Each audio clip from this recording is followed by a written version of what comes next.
Dans le cadre de la mise en œuvre du projet d'assainissement total piloté par les communautés ATPC dans 10 villages des communes de Koubri et Komsilga, la Direction régionale de l'eau et de l'assainissement du centre a réuni du 27 novembre au 1er décembre 2023 des acteurs régionaux pour leur présenter l'approche. Cette approche est mise en œuvre dans le cadre du Programme national d'assainissement des eaux usées et excréta qui vise principalement la fin de la défécation à l'air libre d'ici 2030.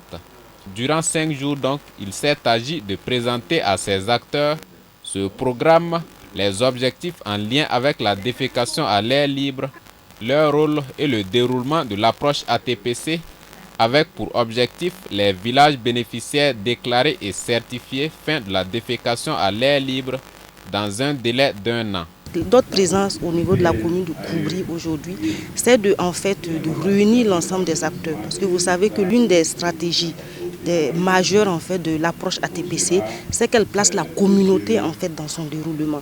Donc pour permettre aux acteurs d'être en phase, il était impératif qu'avant de dérouler le processus, qu'on puisse réunir l'ensemble des acteurs, l'ensemble des communautés des 2 communes pour leur présenter un peu l'approche ATPC, susciter leur implication et leur adhésion afin de nous permettre de réussir et d'aboutir à la déclaration, à la certification de ces différents villages au niveau de la région du centre. Pour le gouverneur de la région du centre qui a donné le top départ de cet atelier de formation, le projet ATPC vient à point nommé à un moment où l'accès à l'hygiène et l'assainissement reste toujours préoccupant malgré les multiples efforts. Abdoulaye Bassenga se réjouit de la mise en œuvre de cette approche qui contribuera à améliorer le taux d'accès à l'hygiène et l'assainissement dans la région. C'est un sentiment de réel plaisir et de légitime fierté qui nous anime de pouvoir procéder au lancement des travaux de l'atelier dans le cadre bien sûr de l'assainissement total piloté par la communauté. Et je pense que c'est une phase pilote qui intéresse les communes de Koubri et de Komsilga au niveau de la région donc du centre. Et c'est naturellement de bon ton pour nous de venir encourager les différents acteurs pour la mise en œuvre réelle, bien sûr, de l'ATPC dans notre région à travers les deux communes ciblées dans les 10 villages. Il faut dire que dans la commune de Koubri, c'est comme tout dans la région du centre. Monsieur le gouverneur a communiqué les chiffres qui étaient de 50 et quelques % en 2022 et qui se trouvent donc en baisse actuellement. Pour que dans la commune de Koubri, nous ne sommes pas en marge de cette situation. Mais avec ce projet qui va donc être mis en œuvre, ça va contribuer à baisser encore cette défécation à l'air libre.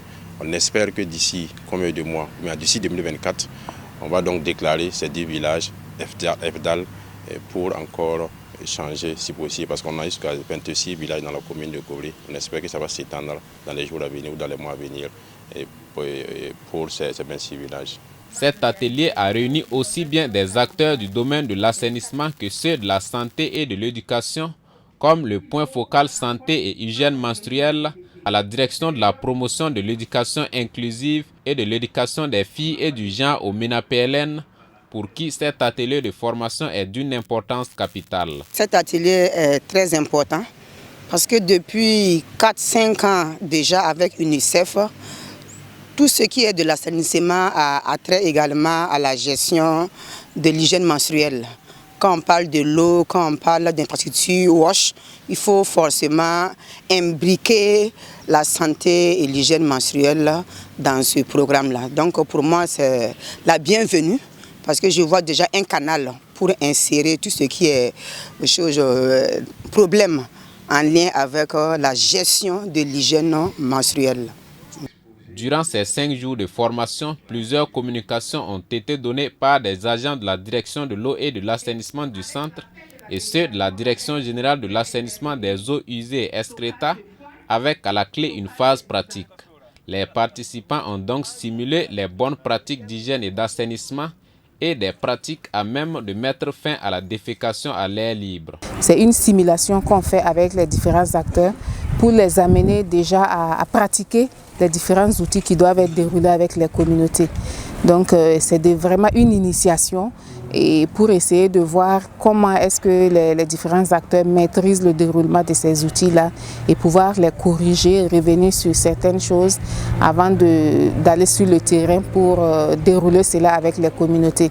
Ce projet ATPC est mis en œuvre grâce au financement de l'UNICEF et vient soutenir les actions déjà engagées dans le cadre du projet d'assainissement total piloté par les écoles. Je voudrais remercier l'UNICEF qui nous accompagne dans la mise en œuvre de ce projet pilote-là. Et il faut dire que la mise en œuvre de ce projet est une suite logique du projet ATPE que nous avons conduit en début d'année 2023. Et le choix des villages en fait pour le déroulement de ce projet pilote-là est en accord avec le projet ATPE au niveau desquels nous avons déclaré et certifié certaines écoles. Donc c'est véritablement dire merci à l'UNICEF et également encourager certains partenaires à emboîter le pas de l'UNICEF et à venir accompagner la région du centre pour la mise en œuvre en fait de l'ATPC au niveau de la région du centre. En rappel, le ministère de l'Environnement, de l'Eau et de l'Assainissement s'est inscrit dans une dynamique de développement durable à travers l'élaboration de 5 programmes en 2016, dont le Programme national d'assainissement des eaux usées ESCRETA. C'est dans cette optique que la Direction régionale de l'eau et de l'assainissement du centre, avec l'appui de l'UNICEF, a initié la mise en œuvre de l'ATPC dans 10 villages des communes de Koubri et Komsilga.